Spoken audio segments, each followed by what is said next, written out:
These are like the interviews you always want to do, but you never get a chance to do. Come on, man. We could split this into I want to part one and interview part you. two. Oh, man. Shit.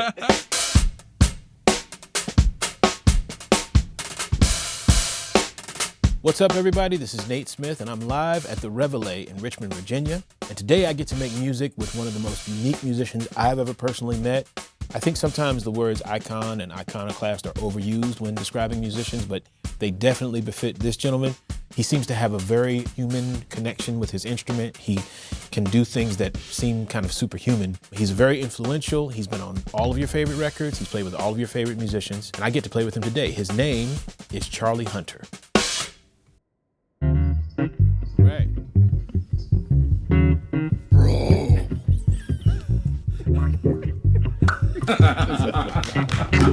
How you doing, man? Good, man. How are you? I'm good, man. Thank you for having me. Thank you for joining me. It's my pleasure. This is the bomb, man. Always a pleasure. Check out this spot, man. I know, it's incredible, actually. This is a serious undertaking. Yes. No It is. lie. I mean, It is. Yeah. Yeah, man, let's get you set up. I look forward to you slicing and dicing me. No one's getting sliced. In a gentlemanly and friendly manner. Oh, God. Oh, my God. I'm going to walk through this, man. I want to see how you did this. Did you bring the two different pedals? Yeah, or? I mean, it's always different. Sometimes it's nothing. Like with Kurt, I don't use anything. I just plug because the keyboards and they do everything, you know? Right. This is the cool thing. Corey was loving this. Chris and Dave loved this too. It's this thing called a ooh-wah. But yeah, it's like a wah-wah pedal. It has other stuff, right? Does it have like any delay or anything on it? No. Okay. It's just like what happens is each one of these things, this is like tap tempo, and each one of these is like a filter. Okay. So different pass, like different Yeah, EQ pass. yeah. So you pass could filter. set it however you want, and then it just goes. But it's nice for me because when I'm playing the bass stuff, I can just hit guitar things, and it sounds like there's something more interesting happening than actually is. You know, a little. This is a veteran. This man has he's been around. He knows all the cheat codes. He knows all the hacks. Is this the brand new? Brand new, man. This is like the prototype. Wow. It's like an inch longer. Wow. I got much heavier strings on it. Okay. Got that old kind of like Chuck Rainey, Carol Kay. Well, yeah, man. I don't know what we're gonna play. Okay. No, let's just play. Okay.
Well then. Okay, fine. Okay, fine. Great.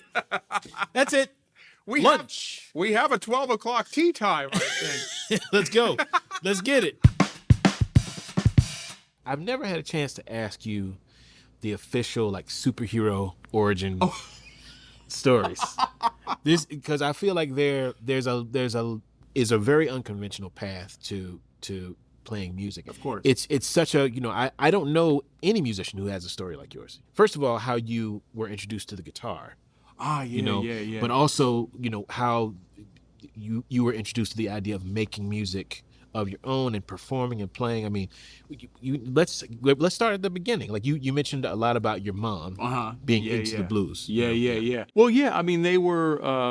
My parents split I was like 4 years old, and it's like you just wouldn't believe it because it's so out. Yeah. But I'll do the Reader's Digest version. So, this is like 1971. My mom gets a school bus, paints it camouflage, and that was our home for the next 7 or 8 years, I think. So 6 or 7 years, probably. Yeah. We did the full hippie thing, which, traveling around the country, which really was. What is that? Like, what do you remember the most about it? I mean,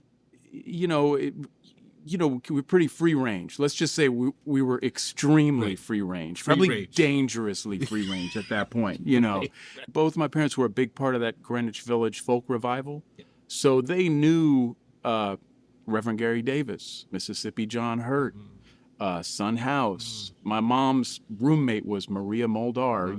Midnight at the Oasis, and there were these things happen all the time because we just grew up around that stuff. And around all that great music. And so you're, as a kid, just absorbing it, maybe not even knowing that you're absorbing it. I think so. At which point did you pick up the guitar? Like, how old were you? I was about 12. Okay. My mom can play, too. She can play a lot of that stuff. I don't think I knew. Crazy. My son, when he was like 14 or 15, he was playing guitar, and he learned how to play Freight Train, like the Elizabeth Cotton thing. Yeah. And he was over at my mom was over at the house, and he was playing it, and my mom was like, "Can I see that guitar?" She took it and just blazed it. And I was just like, "Dude, you just got totally dogged by your grandma. How do you like that?" As soon as you picked it up, were you like relentlessly curious about it, or did it take you a while to warm up? It took me a while, and I didn't want to play the guitar because everybody played the guitar, literally everybody. And I was just like, I want to play the drums. So I got the cheapest drum set I could find from my paper route, like literally buying like bass drum here, something there, and I had it in a shopping cart. You know what I mean? Literally, like, and put it in, and I was playing it, and the neighbors were like, because we lived in these small little areas with the people crowded to, they were like, no, we're not having that anymore. Right. I was like, all right, guitar. Guitar started on acoustic guitar, and you're like 12, and you're like struggling to play a G chord. This is punishment. You know what I mean? Right. I got pretty proficient at, again, like, the older blues styles and like rockabilly styles and also like older R&B styles and stuff. Yeah. So I was like a 16-year-old dude playing with guys our age in these bands, and I had no idea what was going on. I probably sounded awful, but they apparently didn't mind. Later on, I got very serious because in my town, Berkeley, which is back then was where, Berkeley and Oakland was in America at that time. If you were kind of unfit for America, that's where you went. Where you lived. That's where everybody went. It's just like, okay, here we go. We're going to all be cool. For America. Yeah, we're at this time in the 70s, you're unfit, that's where you go. But Joe Satriani was the guitar teacher in my town. But I also went to Berkeley High School, which was heavy because you had guys like Dave Ellis, Josh Redman, and the older crew like Benny Green, Peter Applebaum. They had this jazz program there, and I really loved the guy, Mr. Hamilton, who was the teacher. But I was just too problematic, and I apologize to you if you're out there. I was just too and they had a wall with like demerits for everybody, and it was like red, and it was my name, and it was just red all the way to the ceiling. And I got he's like, you have to leave. You can't be. No. I'll make it up to you someday, Mr. Hamilton. I promise. I was thinking maybe we could do maybe like a blues or something. Great. It'd be awesome. Now you're speaking my language. The blues. It is his language.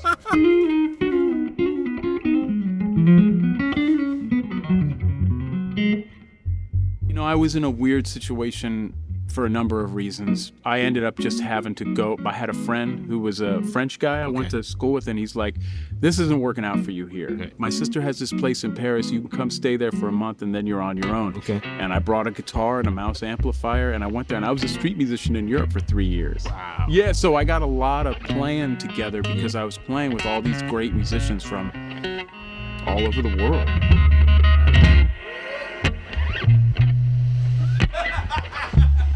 I had to come on back. Wait a minute. I'll leave these over here.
So, okay, this leads to, I guess, you know, me getting into this idea of you emerging as a leader and as a creative voice. Got you.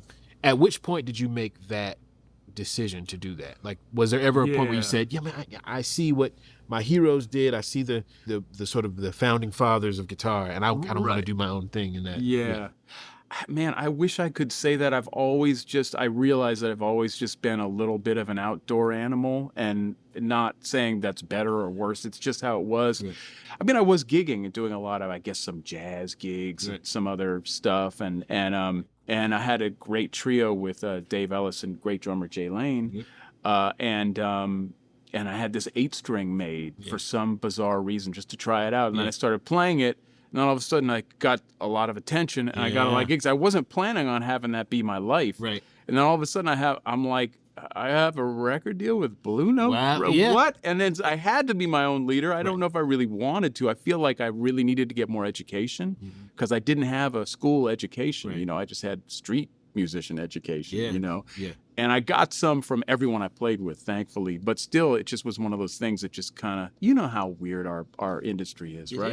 It is. You never know. You've seen so much of the music business with labels and sort of a traditional physical format to where we are now, where you're like running your own label and pretty much. everybody's consuming music for cheap or for free. Right. You could point to one huge change in the music business. What would it be? Or from your perspective as an artist, what have you seen change the most? I mean, I think when I got into it, which is really about the same time, maybe 3 or 4 years before you got into it, it was like 94, 95. It was the very end of that kind of 1950s, 1970s music industry. Yeah. Because they may have been selling CDs at that point, but they were still using all of the same kind of ways and means as they were when they were selling, you know, vinyl. I mean, I think really the thing, and I think you might agree with me about this, like when I was at Blue Note, Bruce Lundvall was the guy that signed me. And he was just a music guy. He loved music. And there were a lot, like Tom Everett, Bruce, there were music people there. I don't want people to take this the wrong way, but I really don't think there's music people there anymore. It's and more business people. I don't even know if it's even business people. It's like tech people now. And you know, it's not like we need to be treated like kings and queens, but it's like, hey, we're part of a continuum. This is really hard what we do in terms of just, we're always working on this. We're like, you know, we don't take this lightly. Right. And as you know, there's you could be riding high in April and shot down in May. There's always going to be a time when people are like, oh yeah, man, that guy's got it as well. I don't have it for the last 3 months because I haven't had any work the last 3 months. Right. You know, that's right. And I think that the biggest thing is not just that we've kind of eliminated product in a way, but we've also kind of eliminated, I don't know where the music people are anymore, other than us. Right. I just don't know where they are. Right. Because I don't feel that there's music people there anymore. Right. You know, we're just content. Yeah. You know. Interesting, man. I part of the reason why I wanted to do this series and play in duo format is because there's really no place to hide. Gotcha. When you're on stage with another musician, it sounds the way it sounds, you play what you play, and that's it. It is what it is. It is what it is. Yeah. And I really wanted to sort of underline this idea that music comes from human beings who have stories, wide-ranging stories. They've come a long way to this point. So I think about, you know, the thing that we have in common, the way we play together, as different as your story is from mine, we still find this place where we agree on music. Yeah. I just think that's really important for people to see and hear and understand. You know, as we think about how the value of music has, I guess the market value of music has sort of been reduced. You know, we pay less and less for music. And I just wanted to remind people that there are people behind it. Yeah, with blood in our veins. Absolutely. And, you know, it's important. You know, we all spend a lot of time on our devices and in social media because that's kind of where we have kind of been shuttled at this kind of epic in our musician history, right?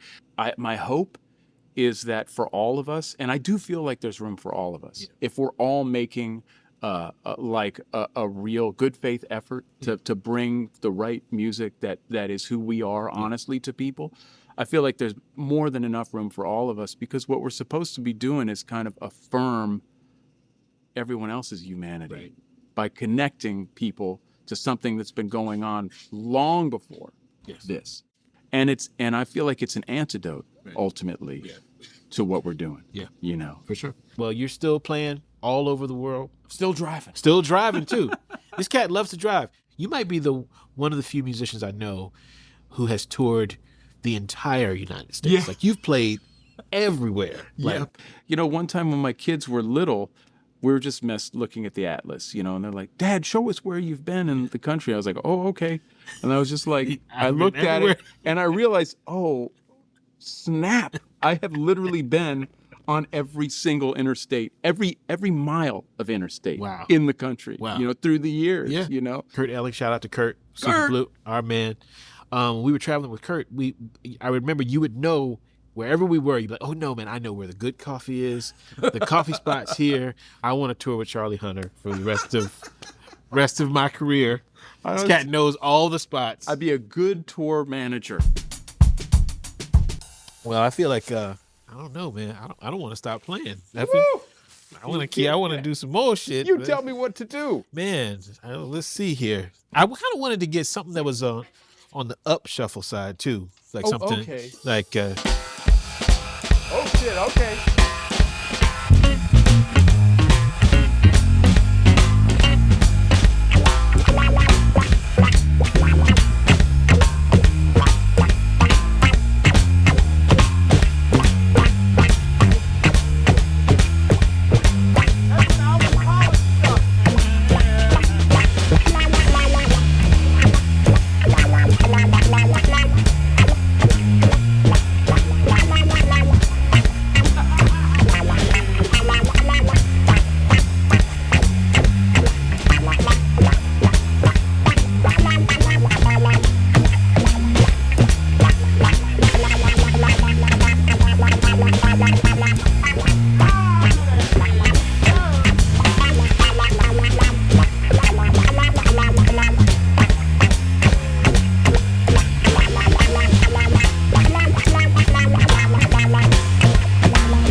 grateful for you, brother. Thank you. I'm for grateful sharing for you, man. Music, Thank everything. you. Thank you for being here. Thank you. Yeah, man, no doubt.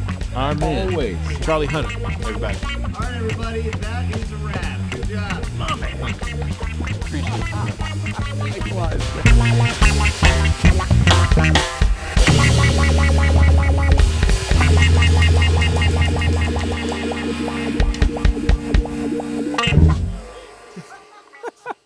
I guess we can. Hey, man. job. Absolutely. Thank you, brother. Thank you. Right on, man. Thank you. Thanks for having Yes, me, you thanks, guys. brother. That was fantastic. Oh, it was a blast. You guys are the bomb. Yeah, man. Yeah. Yeah. I guess we can unplug, unhook.